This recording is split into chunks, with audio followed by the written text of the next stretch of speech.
Lily was a bright and curious 10-year-old who had just moved to Rivertown with her family.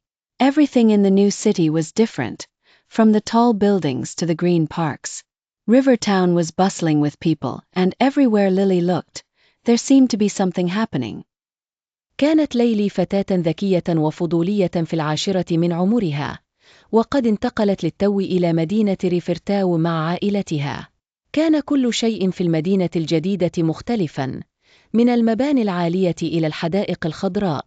كانت ريفرتاو تعج بالناس، وفي كل مكان نظرت إليه ليلي، بدا أن هناك شيئاً يحدث.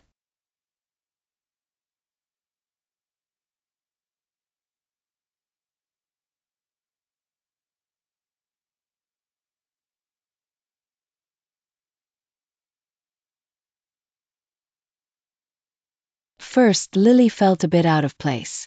Moving was hard, leaving behind her old home, her school, and her friends. Everything familiar was gone, and she had to start anew. Her parents always said, "Change is a new beginning," which she tried to remember every time she felt sad. في البداية، شعرت ليلي بأنها غريبة قليلاً. كانت الانتقال صعباً، فقد تركت منزلها القديم ومدرستها وأصدقائها. كل ما كان مألوفاً قد اختف، وكان عليها أن تبدأ من جديد. كان والداها دائماً يقولان: التغيير هو بداية جديدة، وهو ما حاولت تذكره كلما شعرت بالحزن.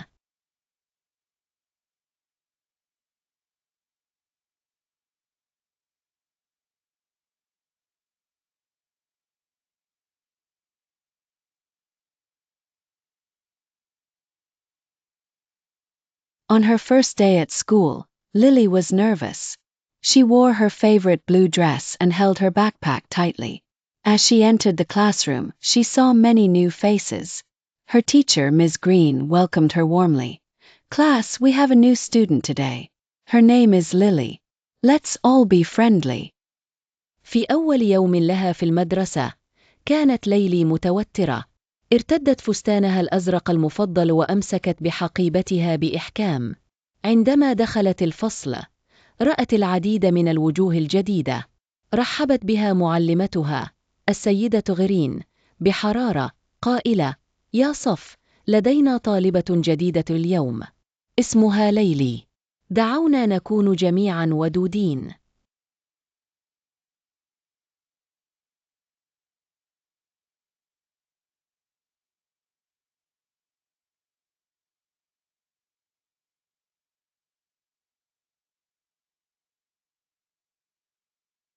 During break time, Lily sat alone, observing her classmates playing. She noticed a group playing tag and thought about joining in. Remembering her parents' words about new beginnings, she took a deep breath and walked over. خلال فترة الاستراحة، جلست ليلي وحدها، تراقب زملائها وهم يلعبون. لاحظت مجموعة تلعب لعبة التاج وفكرت في الانضمام إليهم. تذكرت كلمات والديها عن البدايات الجديدة، فأخذت نفساً عميقاً وتوجهت إليهم.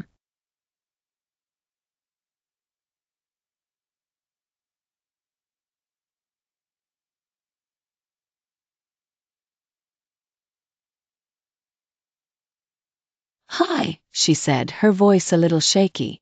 A boy with curly hair and a big smile turned towards her. "Hi, I'm Max. Do you want to play with us? We're playing tag." Lily smiled back, feeling a wave of relief. "Yes, please. I love playing tag." مرحباً، قالت، وصوتها يرتجف قليلاً. التفت إليها صبي ذو شعر مجعد وابتسامة كبيرة. مرحباً، أنا ماكس. هل تريدين اللعب معنا؟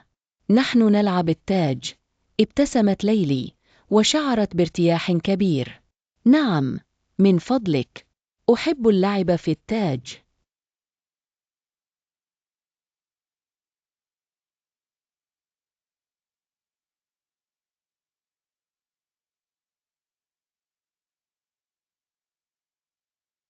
From that day, Lily began to feel more at home. Max introduced her to others, and soon she was laughing and running around during breaks, no longer sitting alone. منذ ذلك اليوم، بدأت ليلي تشعر بأنها أكثر راحة في المنزل. قدمها ماكس للآخرين، وسرعان ما كانت تضحك وتركض خلال فترات الاستراحة، ولم تعد تجلس وحدها.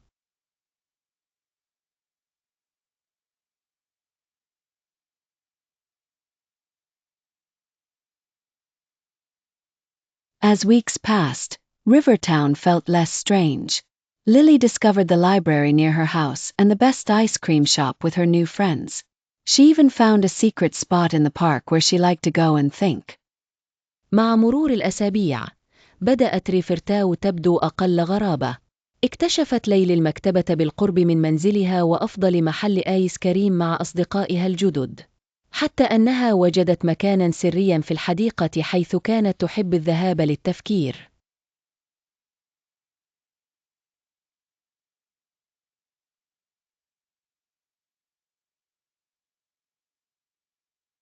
Lily realized that making friends in a new place wasn't as hard as she thought. All it took was a little courage and kindness. Every day brought a new beginning and new adventures with friends by her side. Rivertown started to feel like home. أدركت ليلي أن تكوين صداقات في مكان جديد لم يكن بالصعوبة التي كانت تظنها. كل ما تطلبه الأمر هو قليل من الشجاعة واللطف. كل يوم كان يجلب بداية جديدة ومغامرات جديدة مع الأصدقاء بجانبها. بدأت ريفرتاو تشعر وكأنها منزل.